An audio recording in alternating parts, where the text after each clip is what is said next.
2023 में एक रोंगटे खड़े कर देने वाली हॉलीवुड हॉरर मूवी आई थी दोस्तों, द पोप एक्सोर्सिस्ट। वैसे तो हॉलीवुड में कई डरावनी मूवी आई है, लेकिन इस फिल्म के बारे में कई खास बातें थी। इसके पोस्टर को आप ध्यान से देखिए, लिखा है inspired by actual files of the Vatican chief exorcist. मतलब यह फिल्म फादर गैब्रियल एमोर्थ के असल जीवन और उनके एक्सोर्सिज्म कार्यों पर आधारित है, जिन्होंने 1986 से 2016 में अपनी मृत्यु तक वेटिकन के मुख्य एक्सोर्सिस्ट के रूप में कार्य किया था। वे एक प्रसिद्ध इतालवी पादरी थे जिन्हें वेटिकन के आधिकारिक एक्सोर्सिस्ट के रूप में नियुक्त किया गया था और जाना जाता है। उन्होंने जीवन भर भूत प्रेत और दुष्ट आत्माओं को निकालने का कार्य किया था दोस्तों, और लगभग इस प्रक्रिया में 70,000 एक्सोर्सिज्म किए थे। इस फिल्म के अंदर फादर एमोर्थ को एक जटिल और खतरनाक केस के दौरान देखा जाता है, जिसमें एक युवा लड़के पर दुष्ट शक्तियों का कब्जा हो जाता है। वैसे तो फिल्मों के अंदर क्रिएटिव लिबर्टी के नाम पर कहानी से तोड़ मरोड़ की जाती है, लेकिन इस फिल्म में फादर एमोर्थ के संघर्ष, विश्वास और उनका एक्सोर्सिज्म के लिए समर्पण को दिखाया गया है, जैसा कि उन्होंने असल जिंदगी में कई बार किया था। इस फिल्म की अधिकांश घटनाएं फादर एमोर्थ के असल जीवन से प्रेरित है, लेकिन कुछ हिस्सों में फिल्म की कहानी को बढ़ा चढ़ाकर भी दिखाया गया है। फादर एमोर्थ ने अपनी किताब और इंटरव्यू में कई सच्चे एक्सोर्सिज्म के अनुभवों का वर्णन भी किया है। उन्हीं में से एक कहानी को इस फिल्म के अंदर दिखाया गया है दोस्तों। Whatever you do, you only do because God allows it. Did he allow that? इस फिल्म की कहानी एक लड़के के आसपास घूमती है जो इटली के एक छोटे से गांव में एक पुरानी चर्च के पास रहता है। यह लड़का अचानक अजीब व्यवहार करने लगता है दोस्तों, जैसा कि उसकी आवाज बदल जाए, उसे असामान्य ताकत मिल जाए और वह खतरनाक रूप से हिंसक हो जाए। स्थानीय लोग इसे भूत प्रेत या शैतानी ताकतों का प्रभाव मानते हैं और इस मामले को सुलझाने के लिए वेटिकन से फादर गैब्रियल एमोर्थ को बुलाया जाता है। वे इस लड़के की स्थिति का विश्लेषण करते हैं और जल्द ही यह समझ जाते हैं कि यह केवल एक मानसिक समस्या नहीं थी, बल्कि यह वास्तविक दुष्ट आत्मा का प्रभाव था।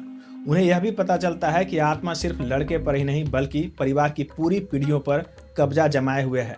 साथ ही उन्हें एक ऐसे खुफिया राज का पता चलता है जिसे चर्च ने सालों से छिपा कर रखने की कोशिश भी की है।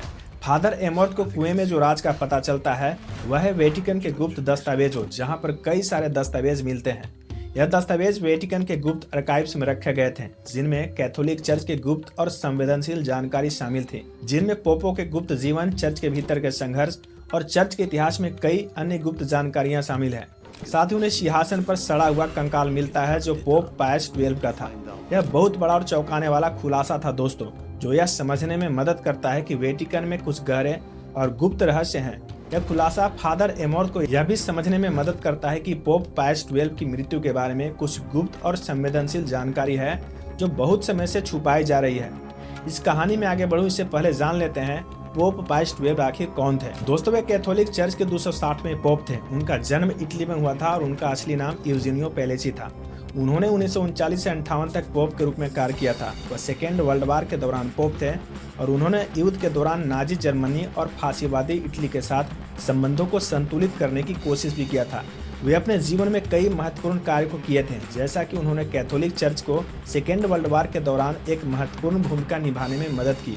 साथ ही चर्च को अत्याधुनिक युग में लाने के लिए एक नए संविधान का मसौदा तैयार किया, धार्मिक पाठ्यक्रम का विकास भी किया। हालांकि पोप के रूप में कुछ आलोचनाएं भी हुई। उन पर नाजी जर्मनी के साथ सहयोग करने का आरोप लगा, उन पर यहूदियों के प्रति असंवेदनशीलता का आरोप भी लगा, उन पर कैथोलिक चर्च के भीतर सुधार को रोकने का भी आरोप लगाया गया।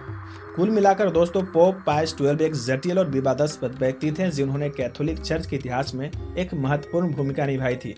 अब यहाँ पर एक चीज समझनी होगी आपको कि आखिर पोप कौन और क्यों होते हैं।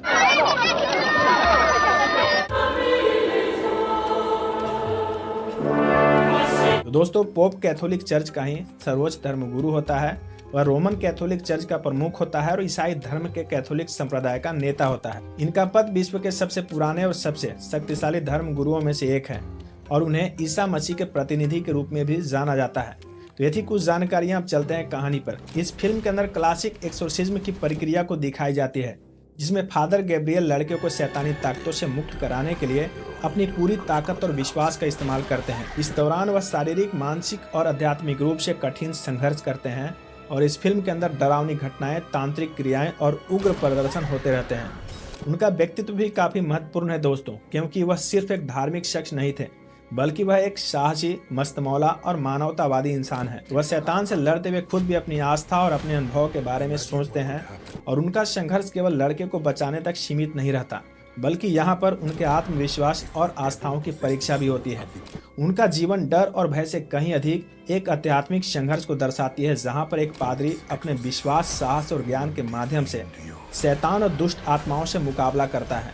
यह फिल्म आस्था और संघर्ष के बीच की कड़ी को प्रदर्शित करती है और यह दिखाती है कि अंधेरे के खिलाफ लड़ाई में केवल धर्म और शक्ति ही नहीं, बल्कि इंसान का आंतरिक बल भी मायने रखता है। हालांकि फिल्म फादर गैब्रियल एमोर्थ के असल जीवन और उनके कार्यों से प्रेरित है। इनमें कई काल्पनिक और ड्रामेटिक तत्व जोड़े गए हैं दोस्तों, क्योंकि फिल्म का उद्देश्य ही होता है दर्शकों को डरावनी और थ्रिलिंग अनुभव देना।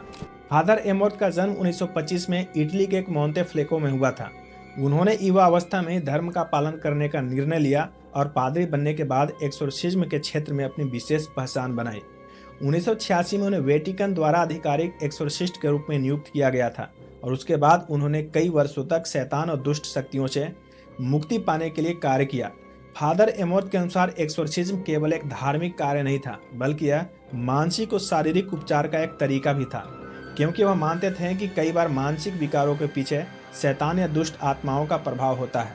हालांकि हमारा विज्ञान इसे नहीं मानता, लेकिन वैज्ञानिकों के बीच इसे लेकर अक्सर मतभेद भी होता रहता है। लेकिन जो लोग भूत प्रेत और आत्माओं पर विश्वास करते हैं, वे मानते हैं कि शैतान के प्रभाव से बचने के लिए विश्वास, प्रार्थना और धार्मिक कर्म जरूरी है। दोस्तों, उनका योगदान इस क्षेत्र में इतना महत्वपूर्ण था कि उन्होंने कई सालों तक वेटिकन के आधिकारिक एक्सोर्सिस्ट के रूप में अपनी सेवाएं दी, और उनकी मौत के बाद भी उनकी प्रसिद्धि बनी रही। यह फिल्म उनकी कड़ी मेहनत, आस्था और दृढ़ विश्वास को सम्मानित करने का एक प्रयास है दोस्तों, जो उन्होंने अपने असल जीवन में शैतान और दुष्ट शक्तियों से लड़ने के लिए कई बार किया था। तो दोस्तों, कहानी कैसी लगी कृपया कमेंट करके जवाब जरूर दें। मिलते हैं नई वीडियो के साथ, तब तक के लिए धन्यवाद।